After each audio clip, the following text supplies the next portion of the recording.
Hi, folks. This is a continuation of our conversation on the latest installment of The Meaning of Christmas.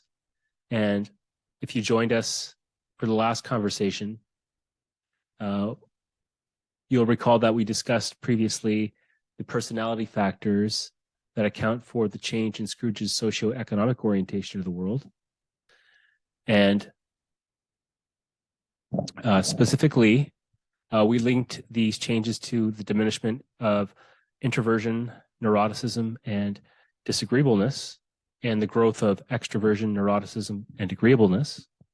So I'd now like to bring our discussion to a culmination by first discussing further changes in Scrooge's orientation to the world, laying more specific emphasis on the radical shift of Scrooge's moral orientation of the world, and grounding this explanation for this shift to further growth in a pro-moral personality trait, that of conscientiousness. Finally, I'd like to close our conversation by discussing the principles of personality transformation and moral development from a broader theoretical perspective, drawing on the socio-cultural theory of the eminent developmentalist Lev Vygotsky and related thinkers, and by bringing the conversation full circle by returning to the central question for grounding our conversation, the question of the meaning of Christmas. To begin, I'd like to examine Scrooge's default moral orientation that is characteristic of him at the outset of the novella, and which persists until it is gradually eroded and replaced with a changed ethical orientation, an orientation that we might consider to be more authentically moral. So the first question I'd like to pose is, what is Scrooge's default moral orientation? So what we might call Scrooge's default moral orientation embraces all of the elements that we examined when discussing Scrooge's socioeconomic orientation. And in this regard, Scrooge views himself as central, and this is perhaps follows from a perversion of the laissez-faire principle that he appears to adhere to, that the individual is the basic unit of society.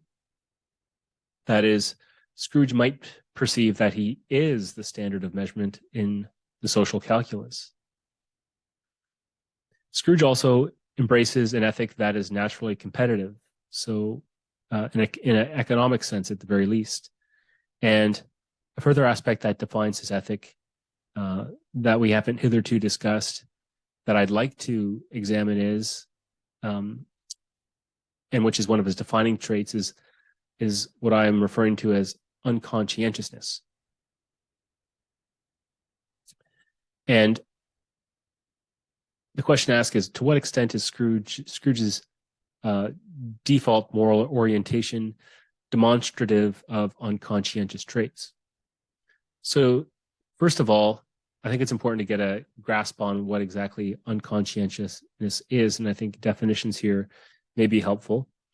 So unconscientiousness, you might want to just think of it in terms of the negation of conscientiousness. And so it's the trait of not being painstaking and careful. It's the quality of being willing to ignore the dictates of conscience. Scrooge is perhaps unaware of morality in regards to his own behavior. He lacks a sense of right and wrong that urges him to act morally. And I think we might see here links to his disagreeableness and his avariciousness to his unconscientiousness, insofar as disagreeableness and avariciousness seem to be aspects or instances of his unconscientiousness, or perhaps they are mutually inclusive. I think a lot of these personality traits in the five-factor model are complementary or mutually inclusive, or interact reciprocally at the very least. And so if you recall, his disagreeableness was just his the quality that he exhibits of being selfish, of being stingy, of lacking empathy, and avariciousness was what I sort of consider to be maybe more Christian characterization of his disagreeableness. And it's basically an extreme desire for wealth. And it's regarded as one of the 7 deadly sins in the biblical context. And so I think these qualities in and of themselves are qualities that are indicative of someone who lacks a conscience, lacks an awareness of morality. And so I don't want to fixate too much on that, but I thought I'd be interesting to draw a connection there to what we previously discussed. We also might want to establish some links to his unconscientiousness with Malthusianism and social Darwinism at some point in our conversation. I think there might be some interesting relationships there as well. But in the case of Scrooge, he's neither painstaking and careful when it comes to his moral deliberations. And so that's his unconscientiousness. And I'll delve a little bit more deeply into that as we go along.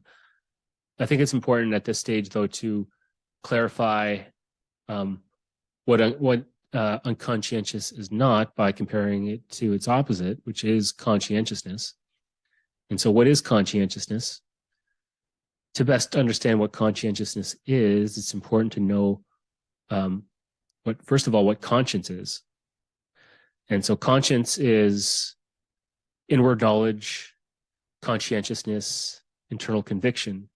It's also inmost thought, mind, heart. It's also the internal recognition of the moral quality of one's motives and actions.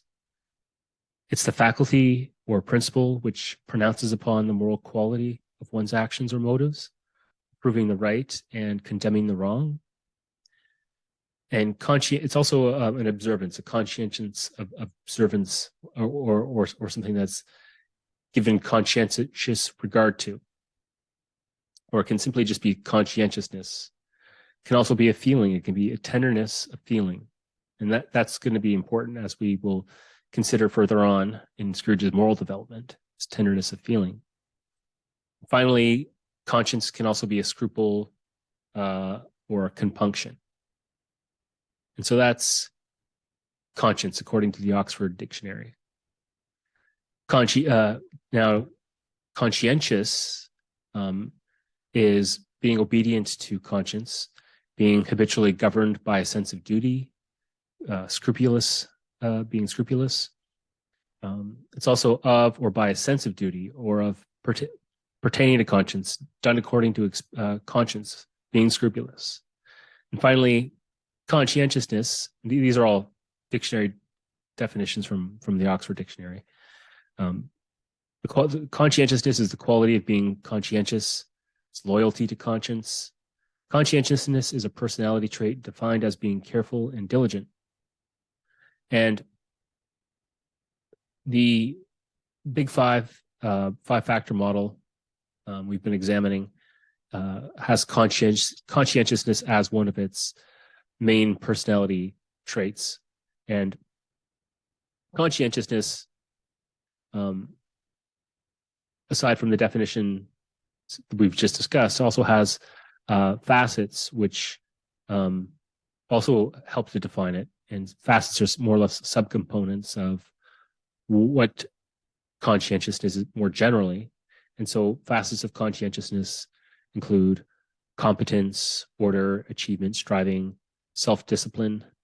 But the one facet that I'd like to home in on is the facet of duty.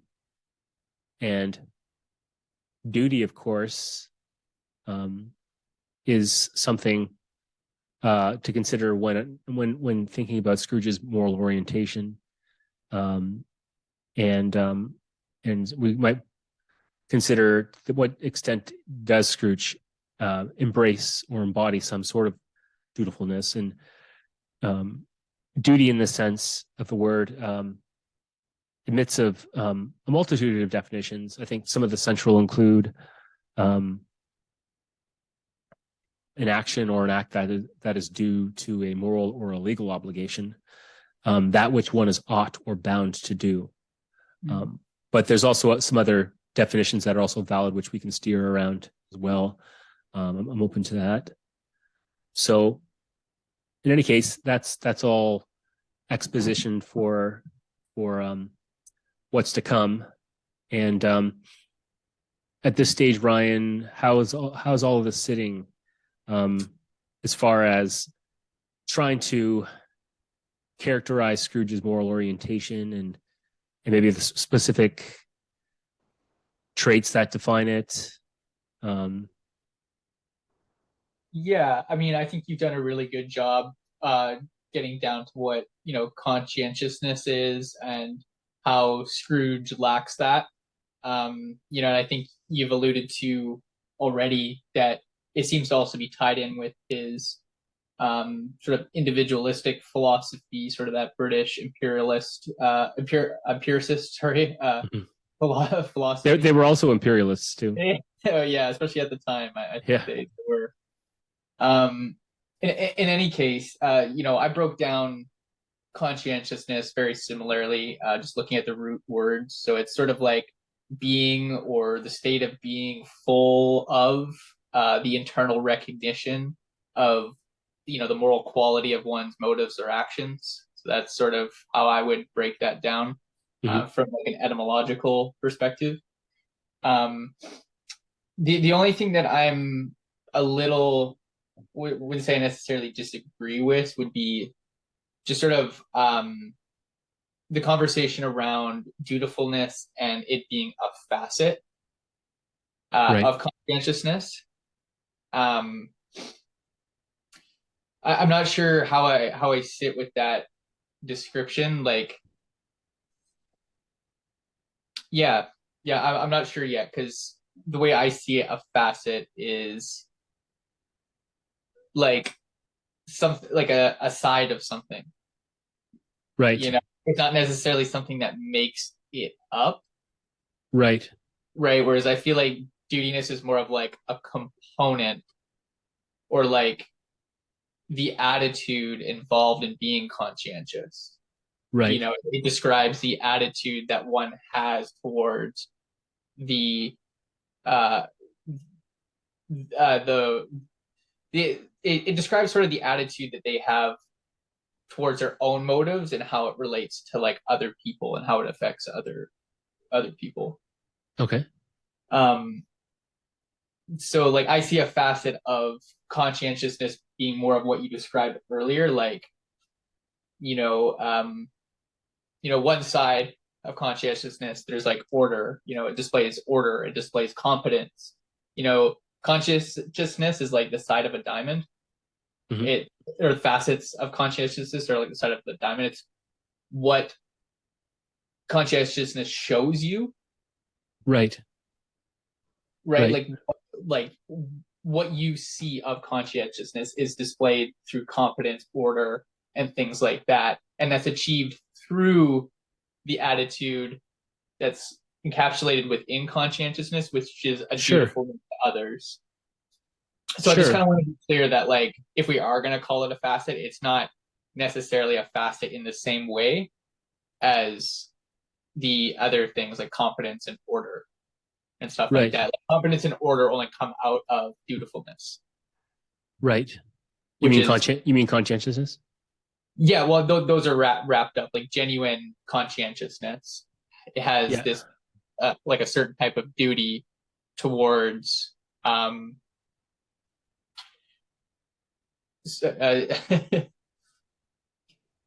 so dutifulness is again like an attitude. um oh, this is so hard to explain. No, it's tricky. This is tricky stuff we're grappling with. I guess Yeah.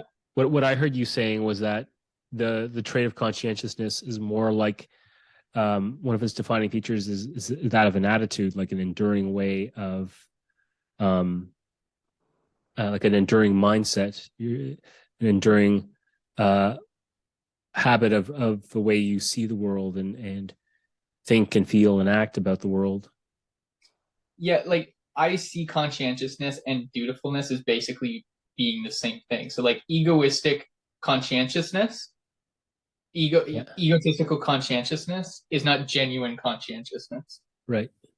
right? Right. Because it lacks sort of dutifulness.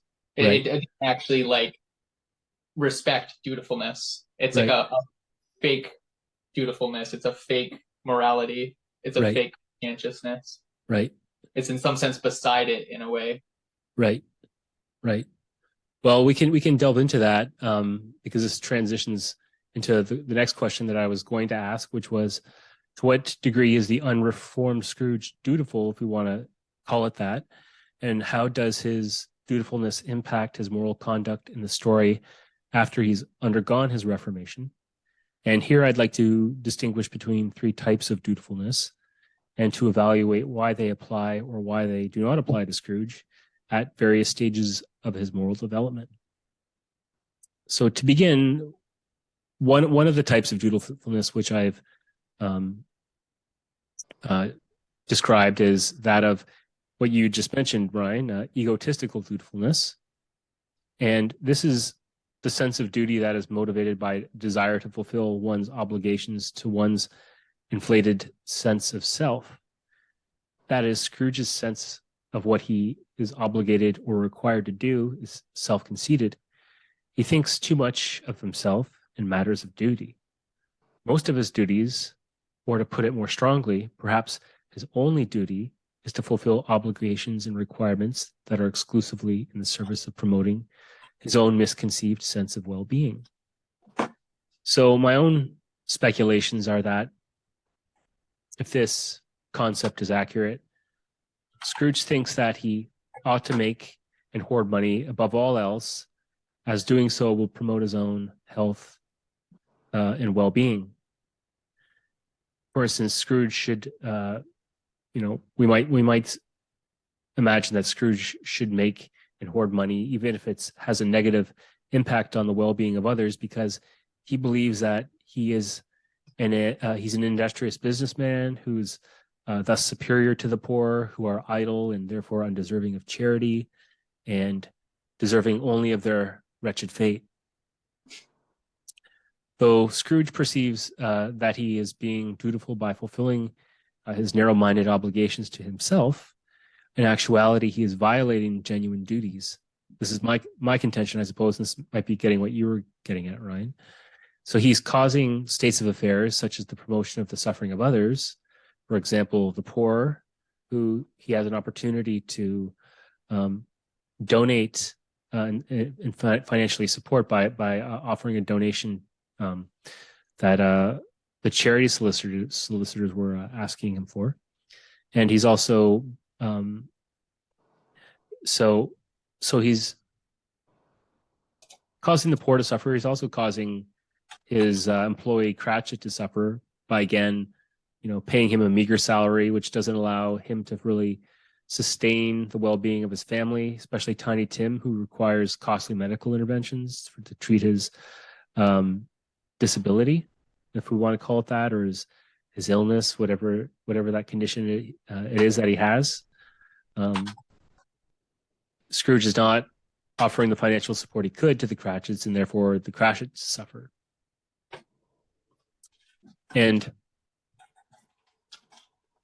so, these are just some instances of how he promotes suffering. There's others throughout the story. He turns away the caroler at the door, and he et cetera, et cetera. And so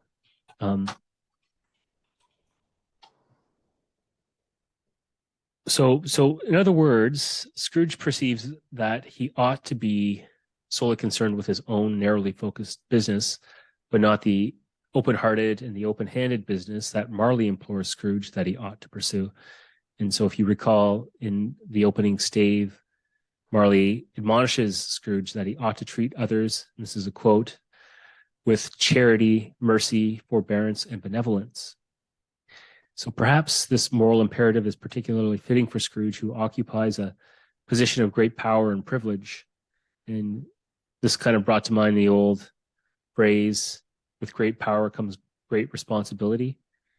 For me, it seems like these words would be true of Scrooge with his position of financial power, power that he could use for benevolent purposes, power to ameliorate the suffering of many who are less fortunate.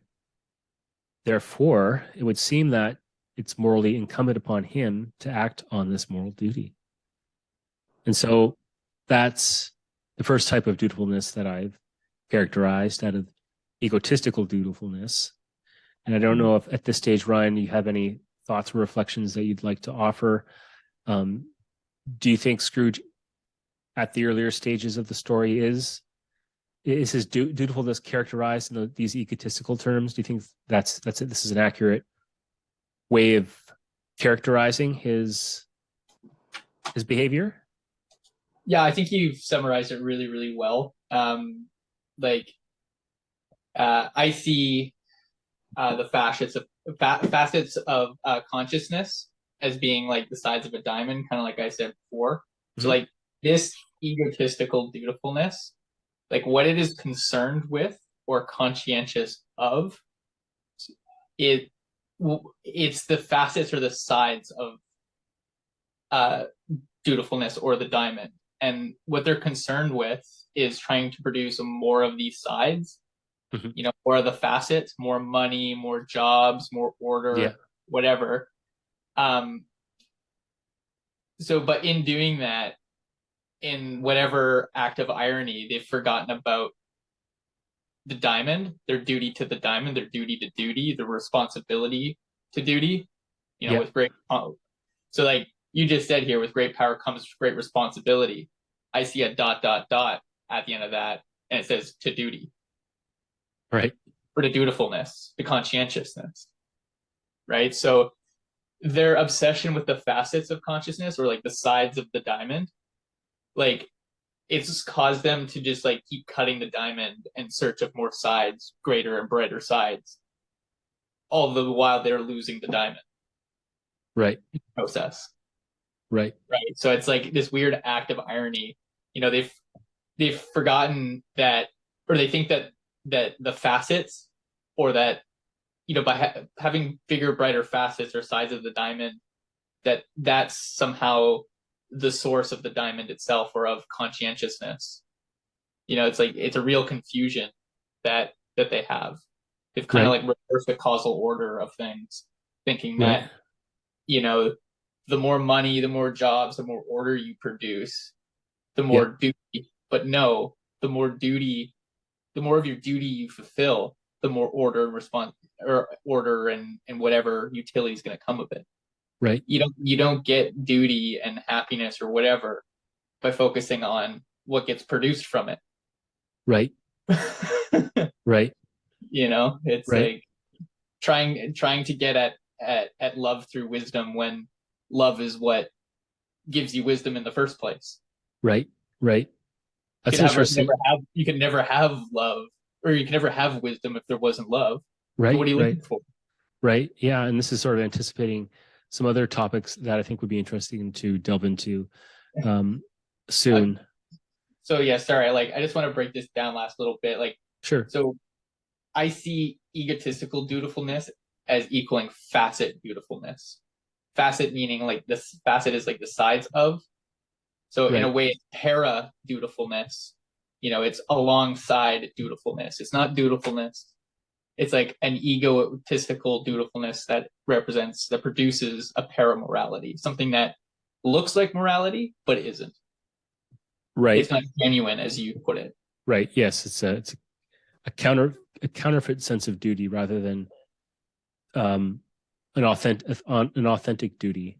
It's the appearance of duty without actual duty to duty itself. Right. Right. Of course. And so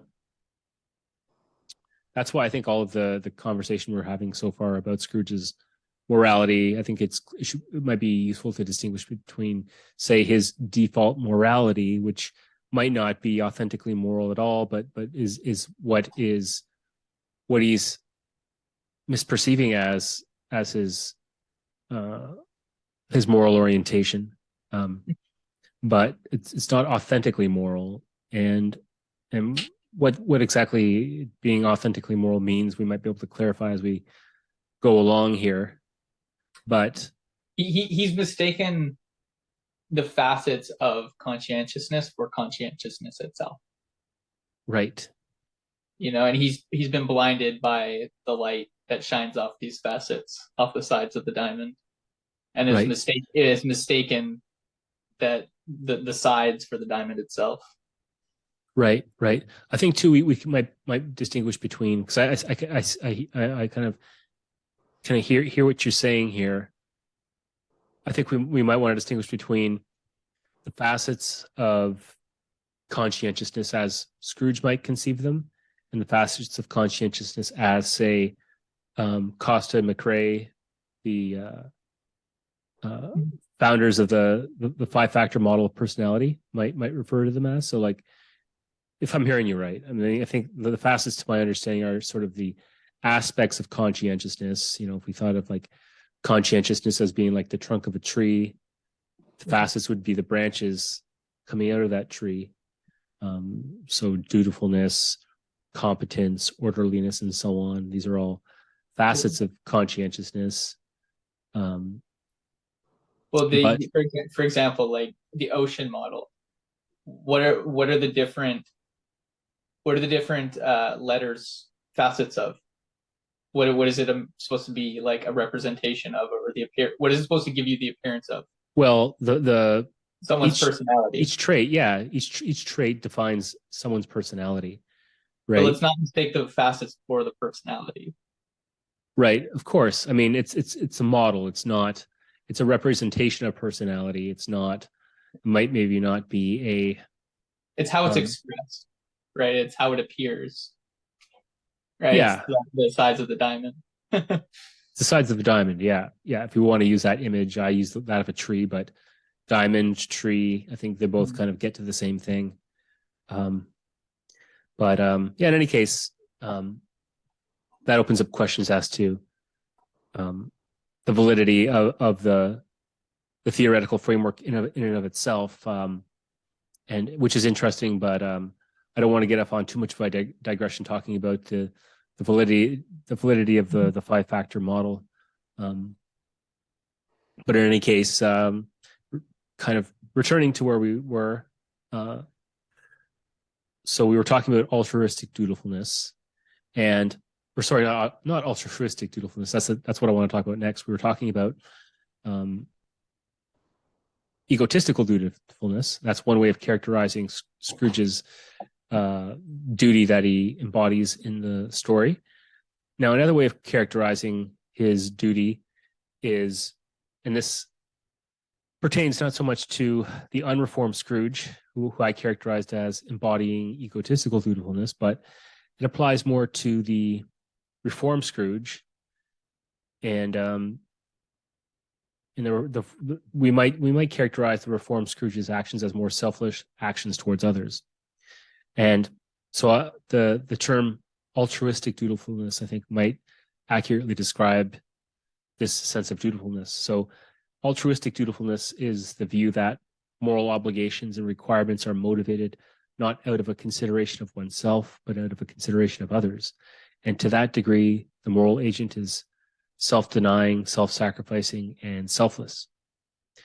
And so that's one way you might characterize Scrooge's dutifulness, especially as he morally develops throughout the story. But my contention is that, on the contrary, Scrooge's sense of dutifulness is not purely altruistic, but communalistic. And so several terms here I think are worthy of definition to get clear on what we're talking about here. So to begin, there's this notion of communalism. And communalism is the view that moral goodness is an important part of the common good, which in turn is a part of the good of each individual. And that was the view of Edward Bond, friend and mentor, and he was a philosopher at Queen's University, but this was his notion. And this is his concept as he expressed it. And aside from communalism, there's the common good. And the common good is the good of the community as a whole, and hence all of its members. And then there's the notion of moral goodness. And this is anything of moral value that is worth having or getting or doing. And moral values are values that are connected with the virtues of moral requirement. And then so tying all these concepts together, I think we get this concept of communalistic dutifulness. And so I guess this might be my own phrase that I came up with, but I'm sort of blending these concepts together here. So communalistic dutifulness is moral obligations that are motivated by striving to promote the common good and the good of each individual. For example, the reformed Scrooge's benevolent actions in the end promote the common good. So, for example, the improved financial welfare of the Cratchit family, because he's given Cratchit a raise. The survival of Tiny Tim, because now he's sort of Tiny Tim's surrogate father. Plus, there's the financial support that he's offering the Cratchit family to help with Tiny Tim's health and well-being so that he doesn't die. He's helping the poor class by his generous donations to the charity solicitors. He is promoting the good of Fred and his family. He's by establishing a warm and friendly relationship with him after all of these years of being alienated and estranged. And so that's how his actions connect to the other, but the connections also his actions also connect to himself. His actions promote his own good. So he's happier, he's more joyful. He's and this is clear, upon his awakening from the final visitation with the final ghost, he's almost in an ecstatic state and joyful and elated. And that mood seems to carry throughout the rest of the story. And it comes from a commitment to being dutiful to others, and which in turn promotes the good of the other, but also the good of oneself. And so my own speculations, so kind of thinking about this maybe more concretely. So we might speculate that the reformed Scrooge believes that he shouldn't harm others. So the poor, the Cratchit family, and that he fulfill his duty in certain ways, such as to relieve suffering, especially for the poor, the Cratchit family, and to bring aid, especially to the poor, to be charitable, to be merciful, to be forbearing and benevolent, in Marley's words, but also to be merry and mirthful and to spread merriment and mirth, for example, to Fred, his family and his friends, when he goes to visit them at the party. And the fulfillment of the above duties, as we see in the novella, bring about the moral good of the community and the moral good of Scrooge. And such a view, moreover, is perhaps in keeping with Dickens' own ethical philosophy that motivated his writing of the Carol, and which was central to his own moral life. And so that's Scrooge's communalistic dutifulness, and I feel like that's an accurate representation of the sense of duty that he embodies after he's developed into a more ethical, into a more moral human being.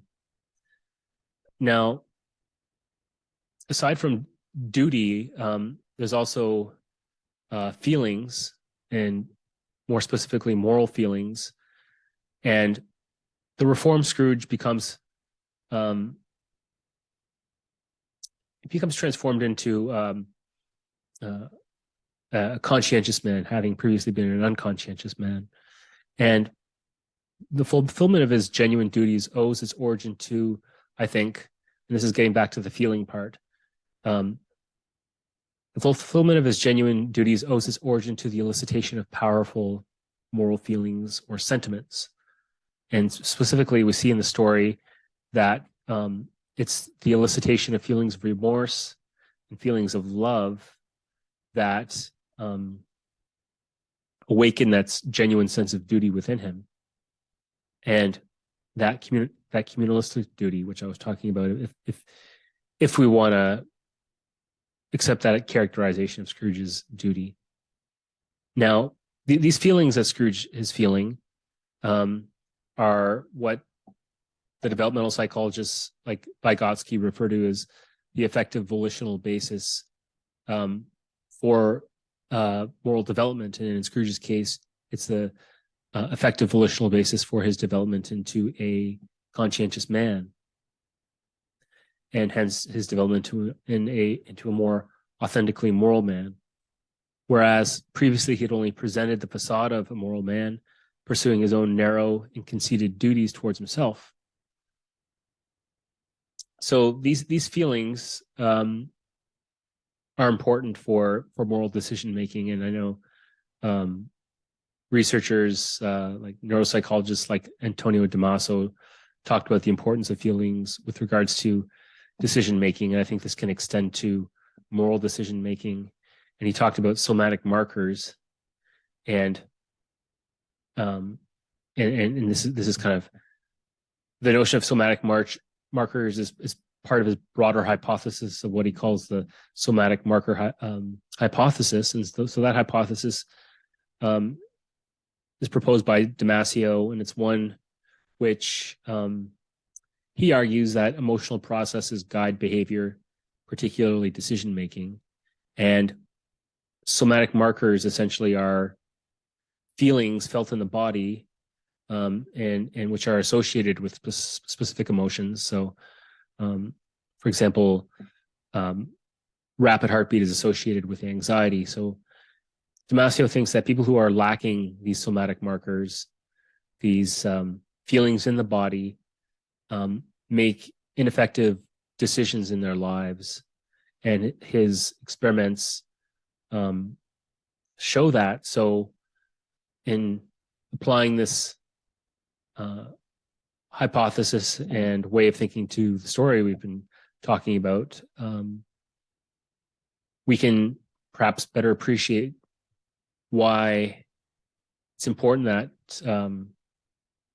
Scrooge has these moral feelings, since without them, he doesn't seem to be able to act as an authentically moral person, as an authentically conscientious person, as an authentically dutiful person.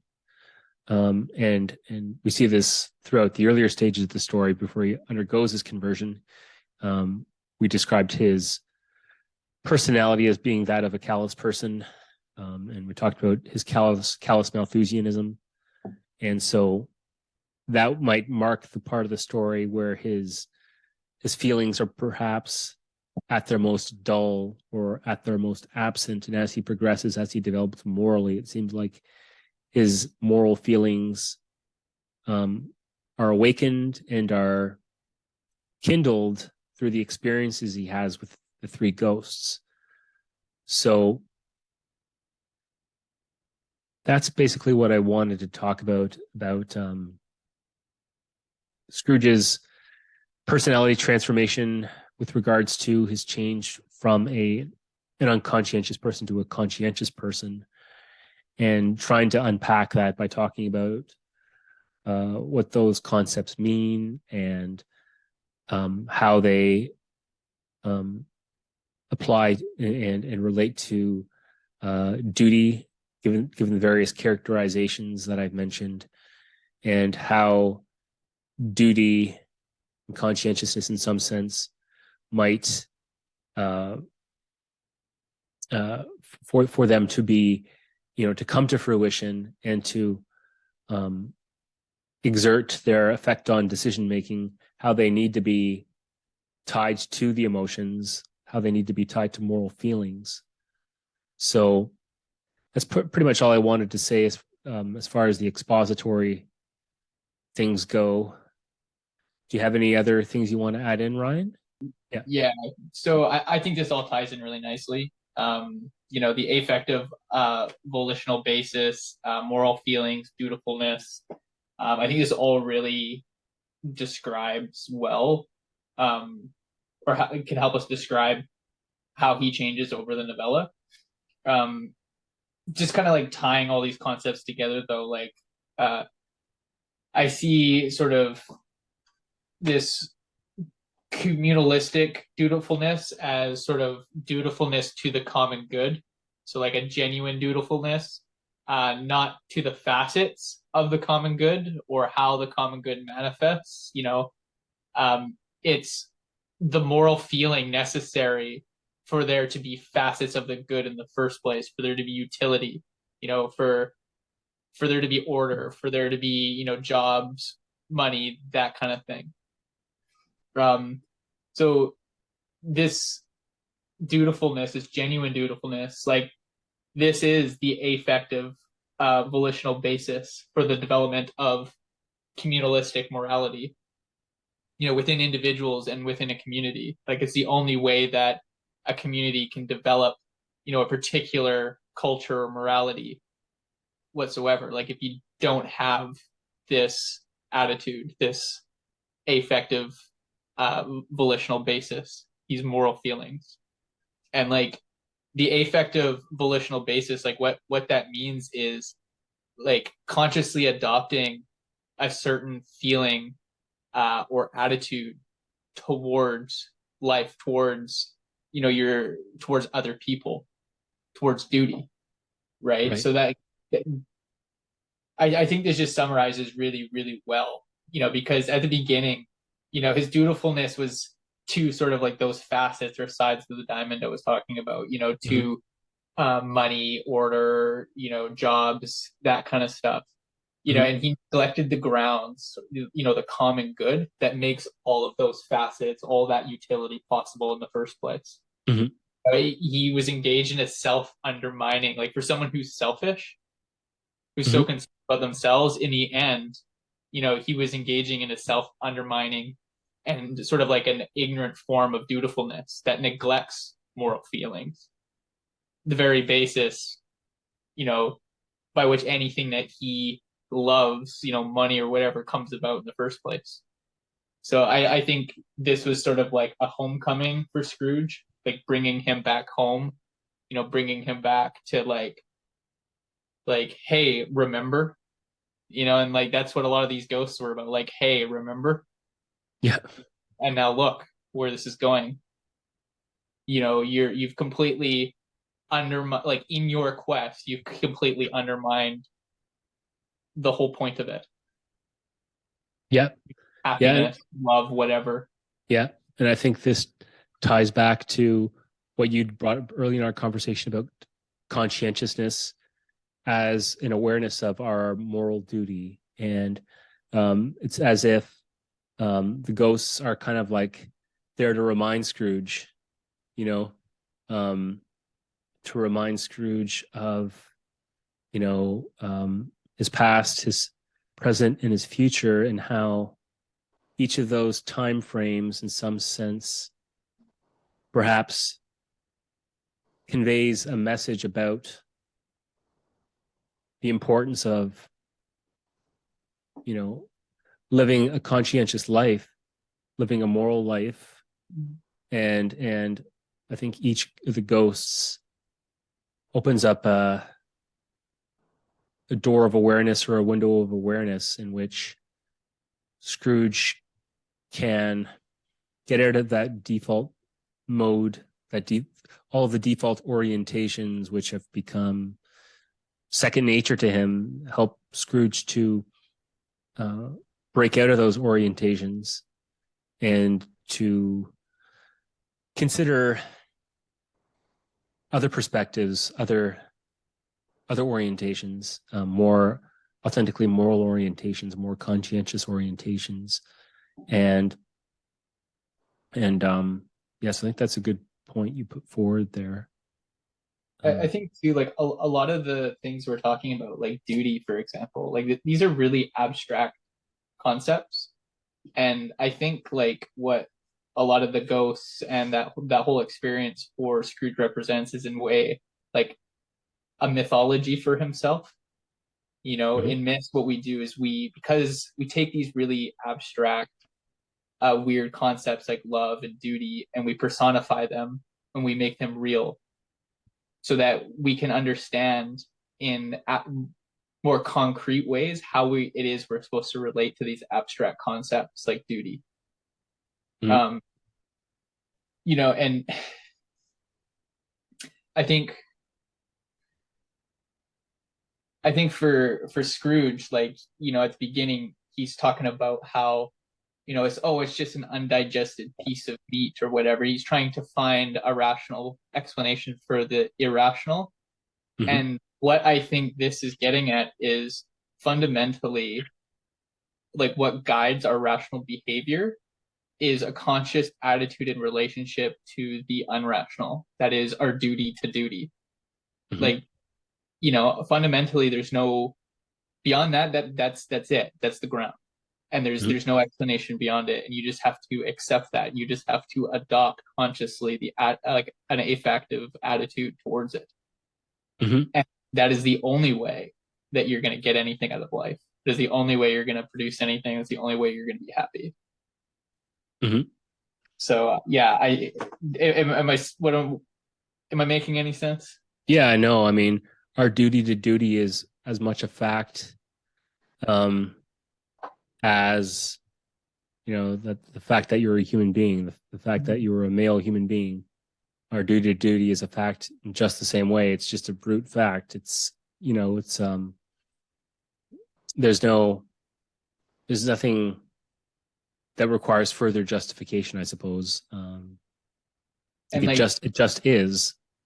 we use these non-rational images, and we have these non-rational experiences like Scrooge, and we use that to make sense of the world, to guide our world. We use nonsense to make sense. Mm-hmm. The only way that we're going to make sense is if we accept the nonsense, if we accept our duty to duty. Mm-hmm. Mm-hmm. Yeah, that's well put. And sure we could talk at great length about that, and maybe we will at some point. But in any case, yes, I'm in pretty close agreement with you on most of those points. And I think that especially the feeling component is that component which enables us to actualize our potential as moral beings and to become that moral self which we truly are. And I think that Scrooge is an exemplar of that. And I think who he becomes is as a result of becoming a more uh, a more uh, empathetic and more loving and more feeling person more generally. Um, I think that Dickens sums it up nicely when he says he became as good a friend, as good a master, and as good a man as the good old city knew, or any other good old city, town, or borough in the good old world. And so I think that it's the feeling, the moral feelings that allow us to become that good friend, that good Mm-hmm. master, that good man. And so hopefully some of the ideas we've talked about tonight help our listeners to appreciate that a little with a bit more clarity and depth of thought. So I think that pretty much wraps it up as far as what I wanted to say. So if there's no other final words, we can just wrap up for now, and we'll continue our conversation on the last few subjects that relate to our discussion on the meaning of Christmas, and um, we'll pick up there when we reconvene. Sounds good. Until Okay. next time. Until next time.